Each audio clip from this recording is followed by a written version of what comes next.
I exposed my toxic family, and they demanded I sacrifice my baby for my sister's trauma.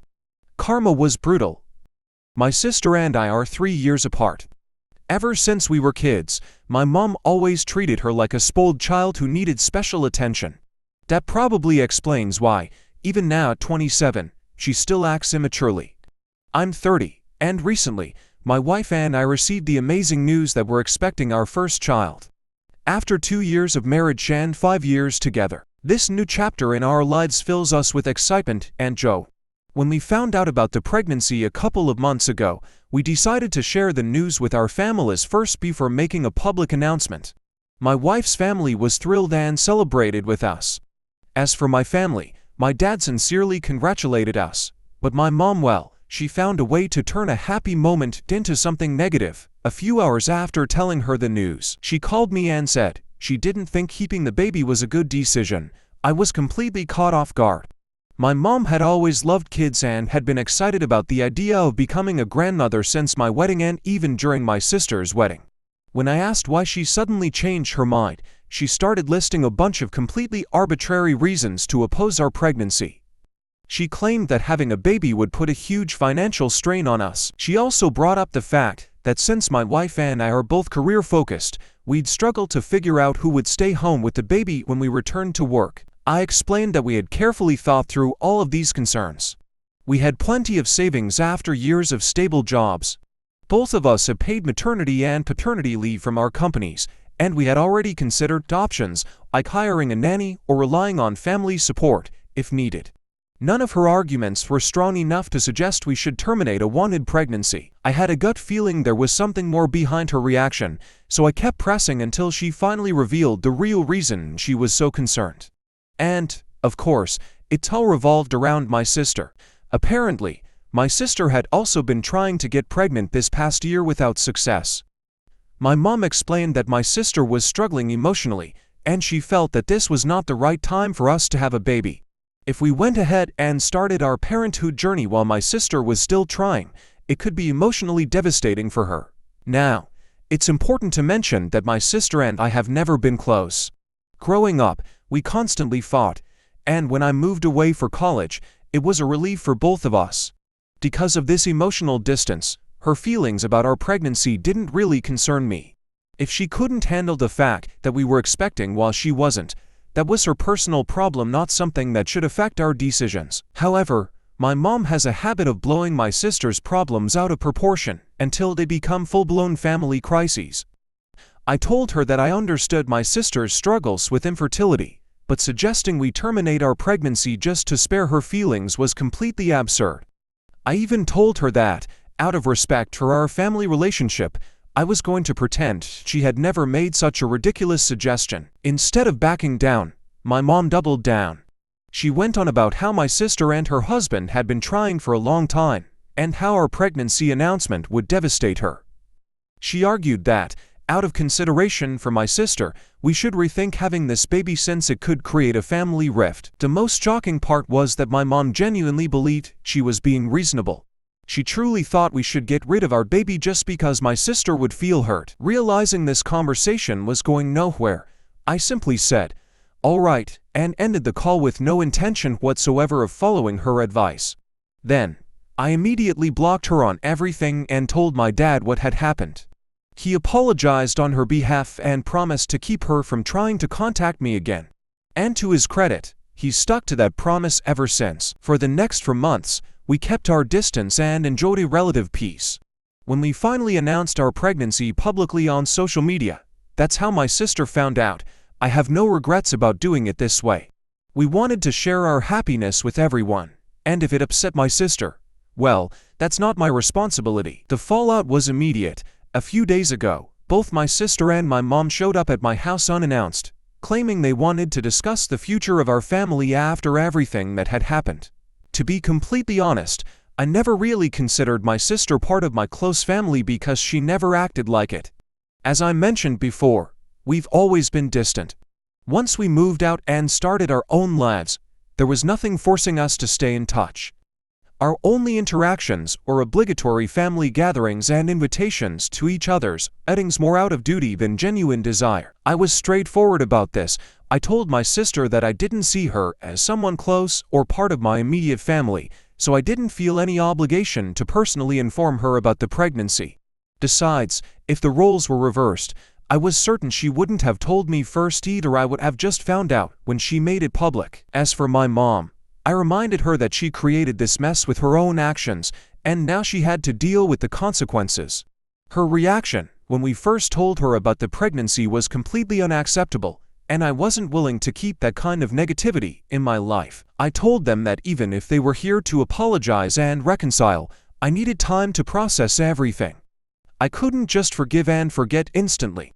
I was brutally honest because I didn't have the patience to sugarcoat things. My sister immediately broke down crying, which honestly surprised me given how distant we'd always been. I didn't understand why she expected a softer response. While my mom comforted her, she revealed something that slightly softened my stance. My sister and her husband had recently been diagnosed with infertility. After nearly a year and a half of trying, doctors couldn't pinpoint exactly why she couldn't conceive, and all they could do was tell her to keep waiting. She was devastated, and our pregnancy announcement had made things even worse for two reasons. First, it hurt to see us celebrating a pregnancy while she was still struggling. And second, finding out through social media made her realize just how much our relationship had deteriorated. Now, she wanted to fix things. I appreciated the effort, but I stood my ground. I told her I needed time to process everything and decide if I even wanted to rebuild our relationship. I expressed genuine sympathy for her struggles and wished her the best, but I made it clear that my top priority was my wife and our baby. Everything else would have to wait. Apparently, that wasn't the response they wanted. They started calling me selfish and narcissistic for refusing to forgive them.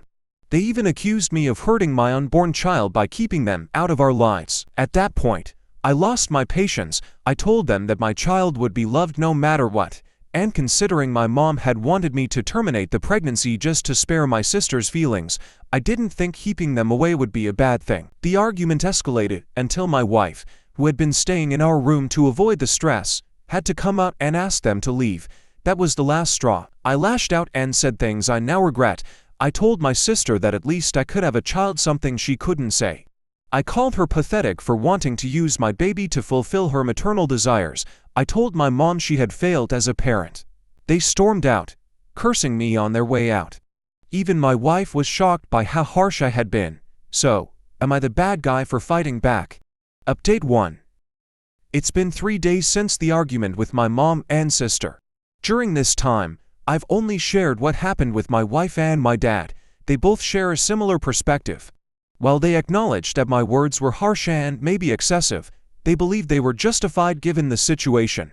Even though I feel bad about what I said in the heat of the moment, I don't feel the need to apologize. After all, neither my mom nor my sister have apologized for what they said, and they were the ones truly responsible for the conflict. If they had respected my request to leave, none of this would have happened. Instead, they chose to stay, confront me, and push me until I finally snapped and said those things.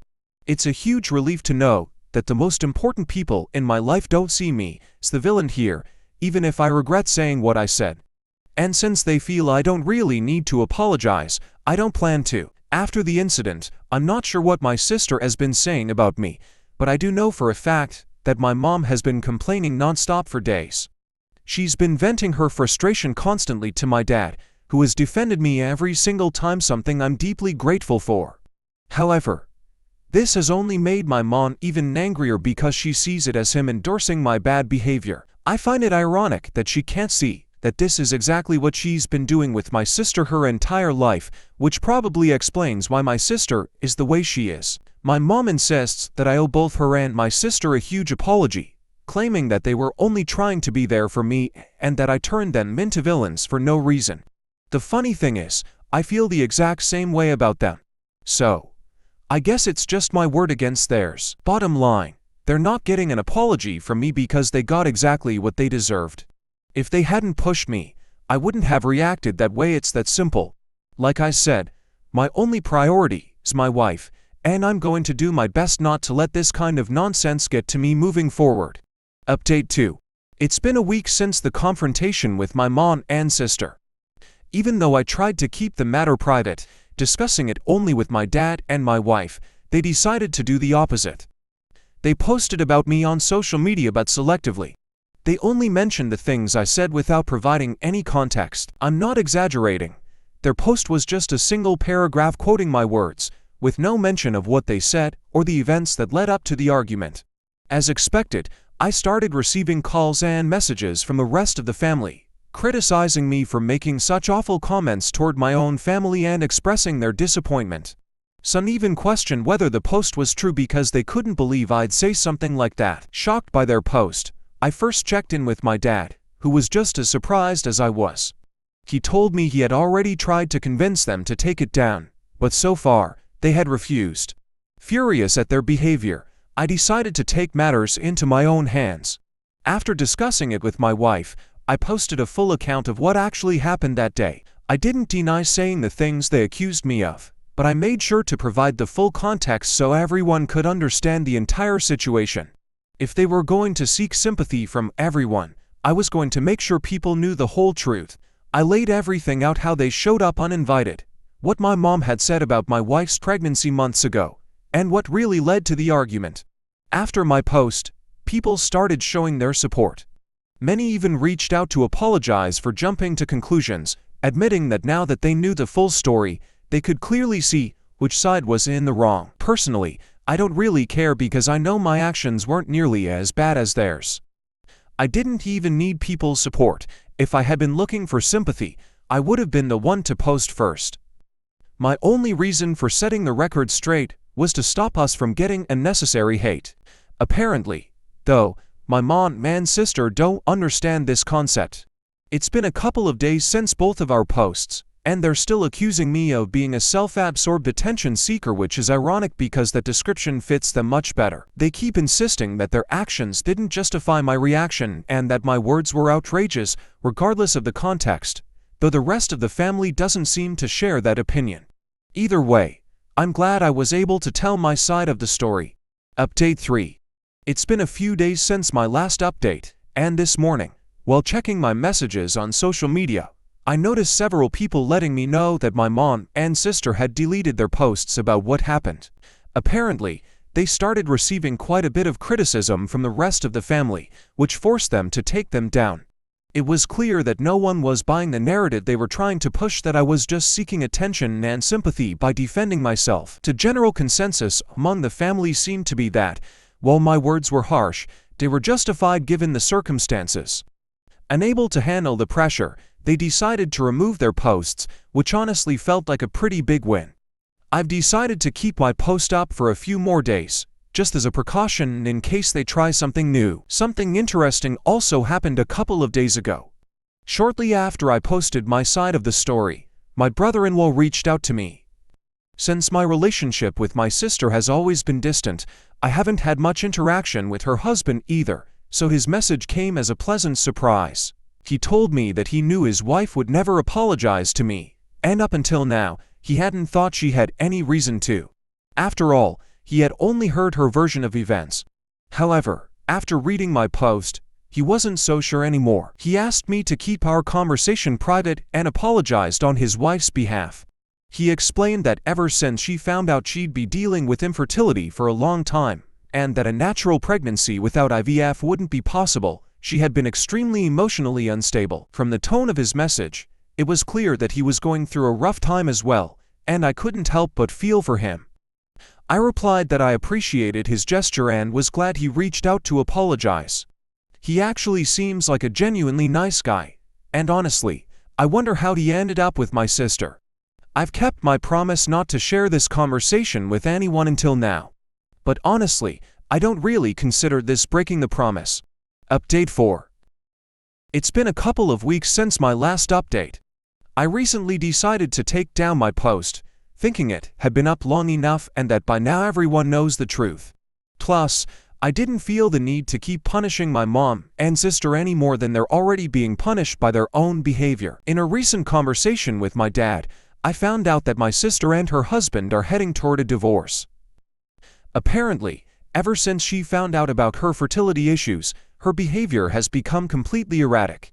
While she's always been overly spoiled, arrogant, and a bit unstable, lately, her actions have reached an intolerable level. She's become extremely toxic, and while her husband tried to deal with it as best as he could, he finally hit his breaking point after a recent argument.